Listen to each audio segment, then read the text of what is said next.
Không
biết từ bé đấy rồi tiếng Anh là handball mà đúng không?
Trời má, Nhật Banh thấy mẹ luôn chứ.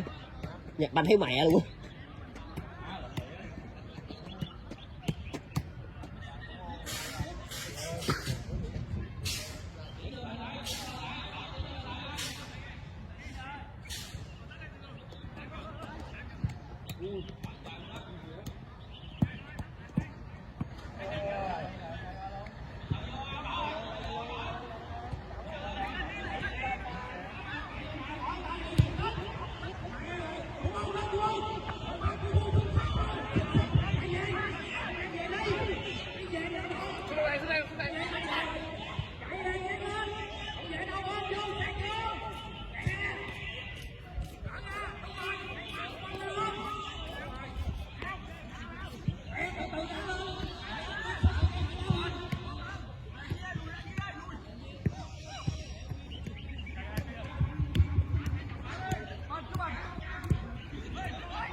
Vĩ ơi, Vĩ ơi.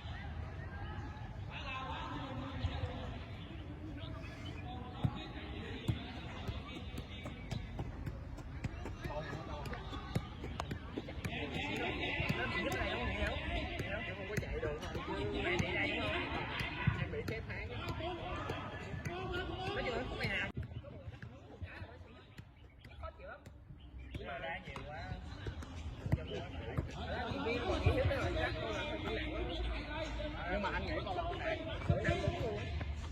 sao bị đánh luôn anh Hiếu. Hồi xưa còn kiểu anh đã khó. Hồi xưa anh còn lì kiểu uống thuốc xong đập với trị liệu xong đi đá vẫn nhất. Xong có một thời gian kiểu nghỉ liền, nghỉ liền 6 tháng thì quay lại đá thôi chứ. Đây chỉ có cái tì đó phải không?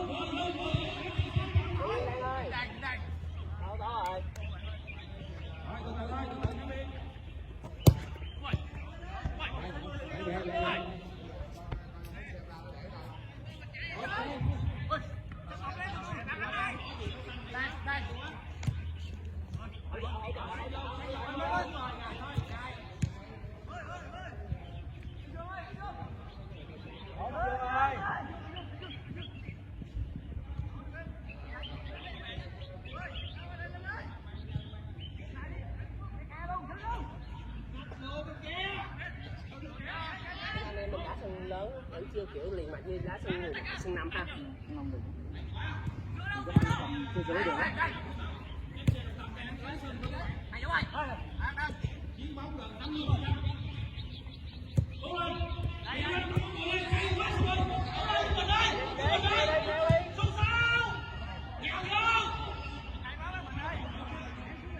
Alo, vậy có cục sạc dự phòng không?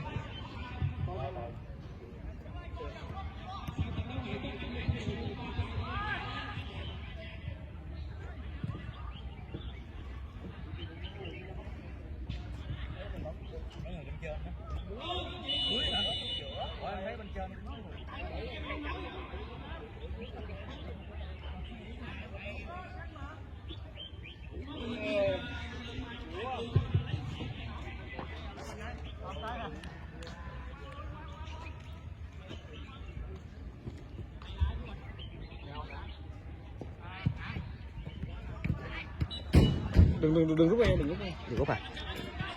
Rồi, cầm cho tôi cái cục này luôn em.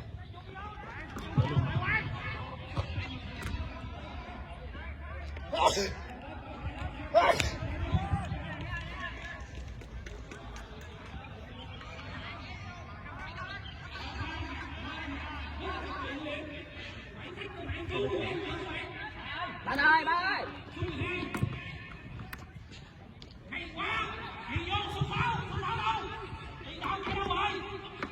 Ui.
bấy. Vô thế luôn, cháo bữa này coi. Cháo bữa này coi. Thay. Được hơn, đứng qua bỏ tay qua. Đấy là đứng đây quay giùm ấy. Ừ. Ủa, gắn đây không để tụi biết nó đi. Không, ý là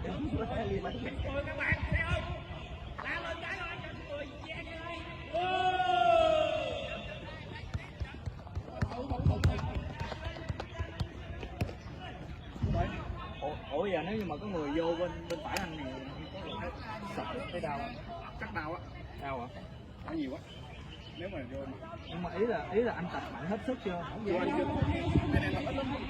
Cho nên mới tập lại à. Nên cũng vẫn còn yếu. Phải tập mạnh hết sức xong rồi anh đi tụng. Đúng rồi. Lì vô. Lì anh vô. Lại do anh chưa tập mạnh hết sức nên là cái này anh mới nghỉ làm mà. Dạ. Giờ mới tập lại được. Này đi ra Không tập nữa. Gì tập mắt mấy 100.000 tập đi tay đây. Đi tay mỗi cũng 200.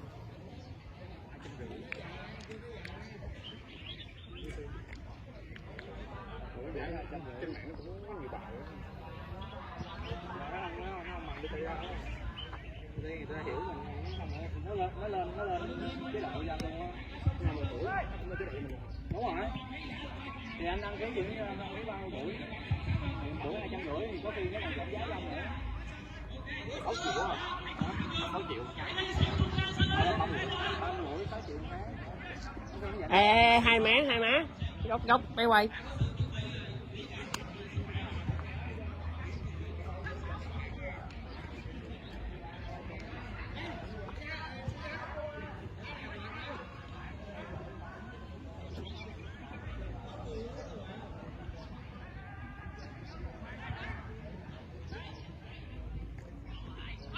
Sao bò vô đá giữa luôn à?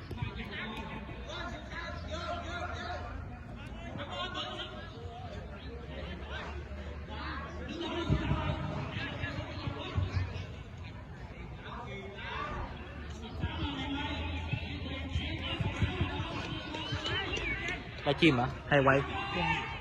Gì nãy giờ mới 4 phút hả? Hay là anh mới tắt đi vậy?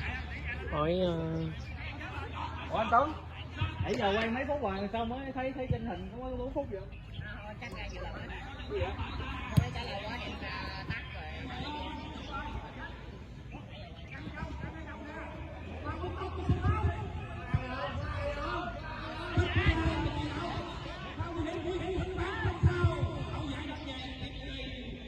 Cái tướng chạy của ông kia nó cũng giống tài trí nữa.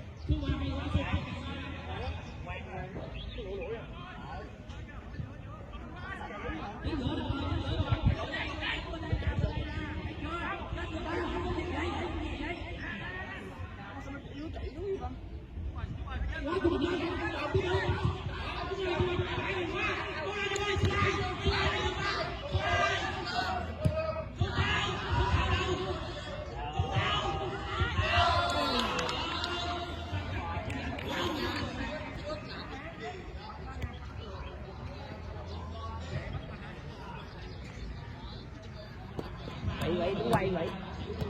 Quay ha. Banh đi đâu mà quay hướng đó hả? Quay là quay sao anh?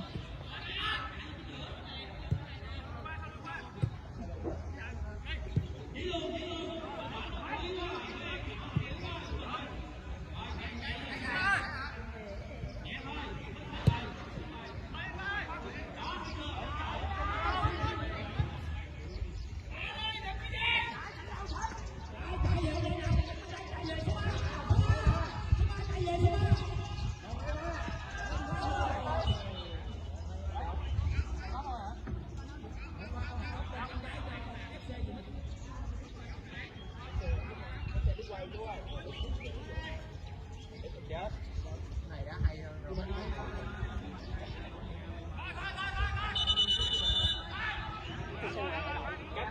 Cáp kèo remix bên ngoài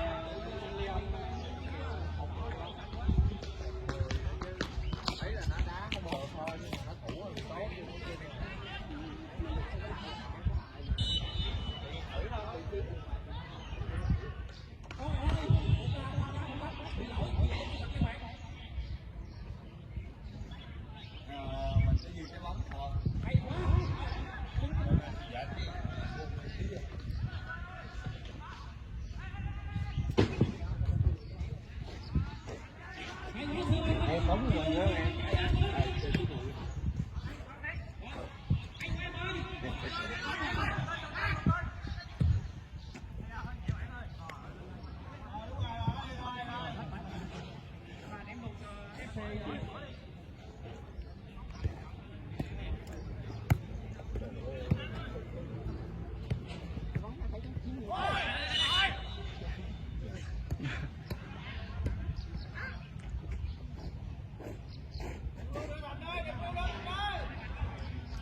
Quay đi em. Cười quá. Quay đi.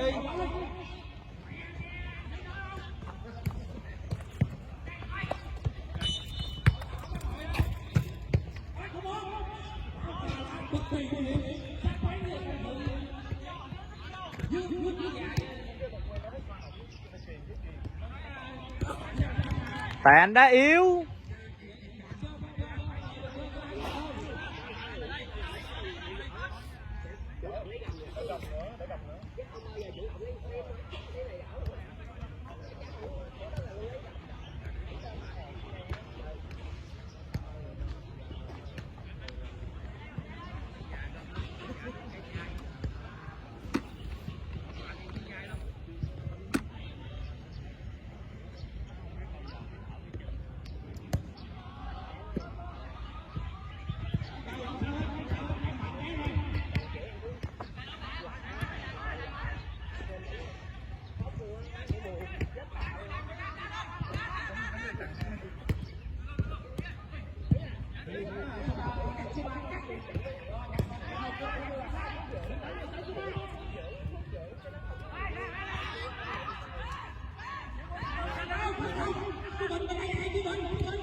Là xin luôn á hả? Không có quay hả chú? À.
Tấn ra quay đi Tấn, thấy ca đi.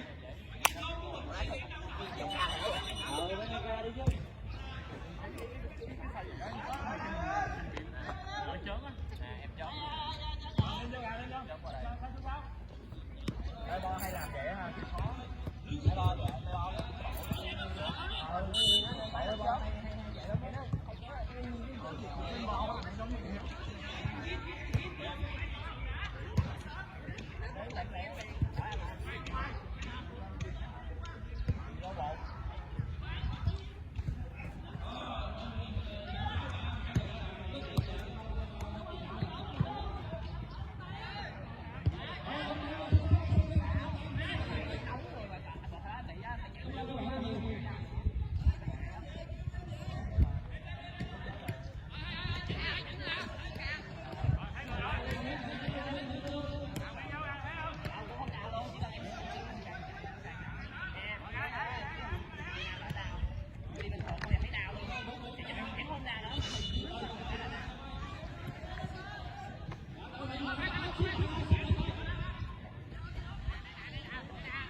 Linh đá nữa nha, Linh đá nữa.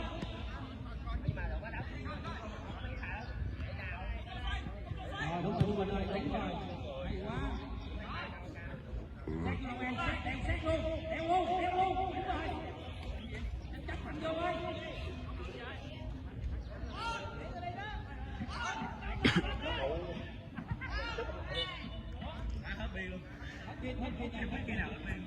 Đéo thấy đường biên đâu luôn.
Vậy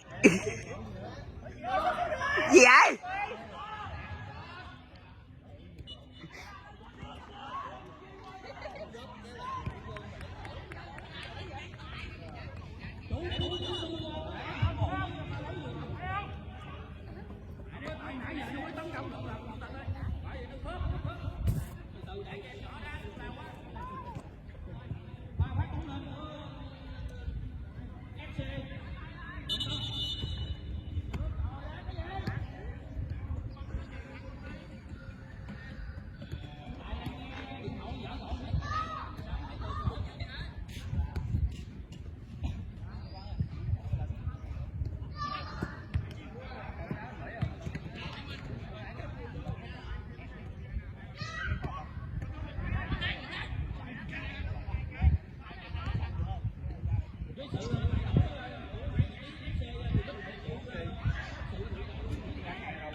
Ủa.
Chơi coi chừng cái banh kia mà đấy.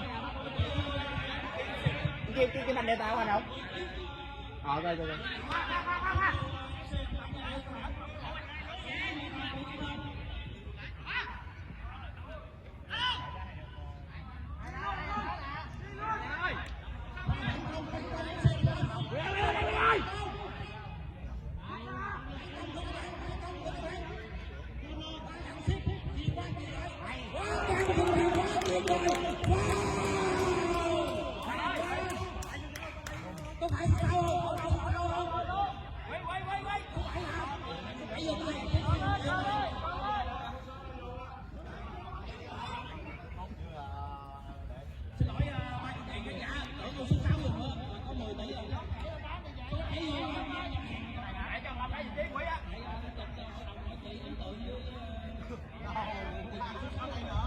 Rút về lại Châu ơi.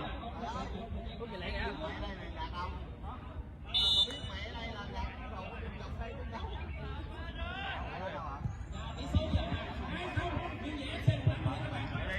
Mở có mấy phút à?